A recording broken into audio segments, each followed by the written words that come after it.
আবারও সেই সিলভার কয়েলের ফ্যান আসছে আমার কাছে। তো এই ফ্যানটি হচ্ছে খাঁচা ফ্যান, সিলভার কয়েল। খুব চিন্তা ভাবনা করে কাজ করতেছি আর একটু করে ঝালাই দিচ্ছি, কারণ এটা যদি ধীরে সুস্থে একটু না লাগানো হয়, তাহলে যদি গোড়ায় থেকে তারটা ভেঙে যায়, তাহলে ফ্যানটা কিন্তু পুরোটাই বাদ হয়ে যাবে। তো ফ্যানের কালার দেখে মনে হচ্ছে যে ফ্যানটা মোটামুটি অনেক দিনে লাস্টিং করেছে, তাই আরও সতর্কভাবে কাজ করতেছি। কারণ অনেক সময় বলে না যে বুড়ো মানুষ দিয়ে যে ওই দায়টা মাথায় ঘাড়ে নেব, সেটা কিন্তু করা যাবে না।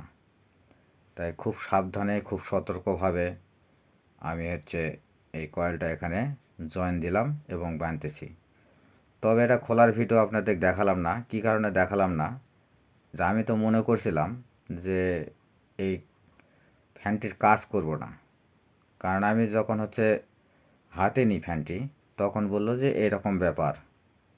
তখন আমি মনে করলাম যে এটা সত্যিকারই সিলভার কয়েল থাকে এর ভিতরে, সেই সত্যিকারই সিলভার কয়েলই এটা 100% আছে। কারণ সিলভার কয়েল আছে, আমি ফ্যানটি খুলবো, ফ্যানটি খোলার পর যদি কাজ করতে না পারি, তাহলে সেইটুক কাজ তো দেখায় তো লাভ নেই। সেই কারণে ভিডিওটা করতে চাইছিলাম না।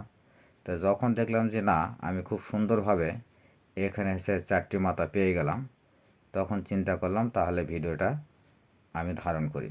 তাই ভিডিওটা ধারণ করলাম এবং এখানে কয়েলে জয়েন দিলাম। জয়েন দেওয়ার পর পাইপ দিয়ে খুব সুন্দরভাবে বাঁধা হয়ে গেল। এখন ফ্যানের বডিটি সেট করতেছি। এখন ফ্যানের বডিটি সেট করার পর লাইন দিয়ে দেখতে হবে যে কাজটা শেয়ার হলো কি না।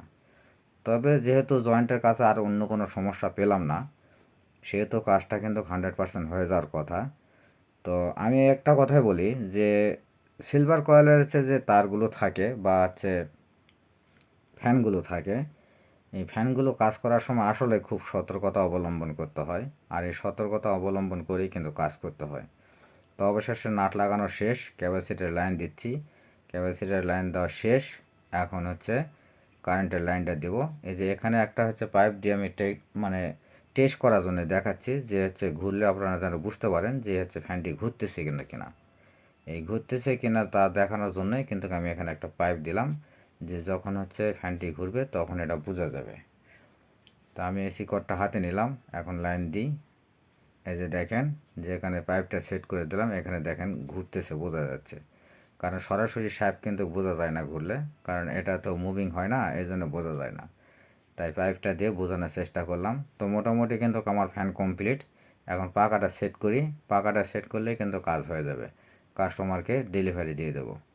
কারণ এসব কাজ যত তাড়াতাড়ি ডেলিভারি দেওয়া যায়, তার মধ্যে গরমের সময় তত তাড়াতাড়ি ভালো, তত তাড়াতাড়ি কাস্টমার নিয়ে যায় সেট করবে।